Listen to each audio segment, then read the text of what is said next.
Now, the focus that we use in sensory intelligence is really around how do we use your senses, what you see, hear, touch, taste, and smell, and movement is also another sense of you, to understand your brain better and to also have insight in how does this impact on human behavior, performance, relationships in the workplace. We talk about a lot about, from a neuroscience perspective, on thresholds. Each of us have particular thresholds. If we think about pain thresholds, people who's got a low pain threshold actually experience pain very quickly, so they're sensitive. People who's got a high threshold, they kind of can hang on to a lot before it starts to become uncomfortable.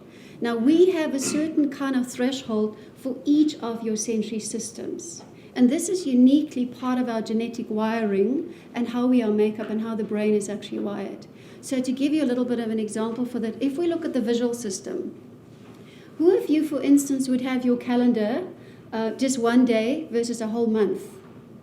What's your computer screensaver looking like? Do you use red, yellow, green Post-it notes, or do you use white or cream ones? So this is, for instance, your threshold for your visual system will actually predetermine how you set up your Outlook calendar.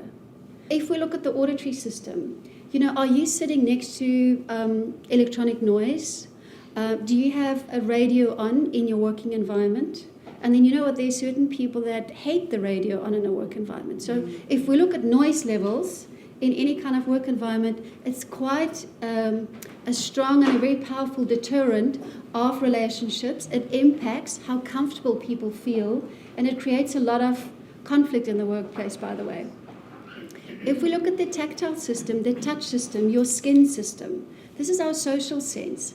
Here, open plan office environments are a brilliant example to use. This is the norm. We all have to work primarily in open plan office environments. How close do you sit to someone else next to you? Because if you've got low thresholds, you don't want to sit too close to someone else. And if you do, you know what? Your cognitive executive functions of your brain will be impacted.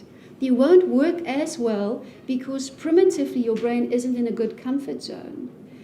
If we look at smell is interesting. It's one of your most powerful senses. It's got a hotline in the brain. It does not get filtered. And you know what?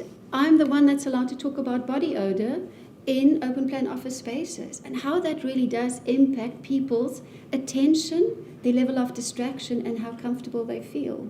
So just a little bit of a key of how your sensory intelligence, and it's not something that you need to, like IQ or EQ, you don't need to improve your sensory intelligence score. You use the insight and the knowledge to actually surround your work environment to such an extent with minor adaptation that your body feels comfortable. So if your body feels comfortable, it actually releases your executive brain to do all the good and the performance level stuff that you need.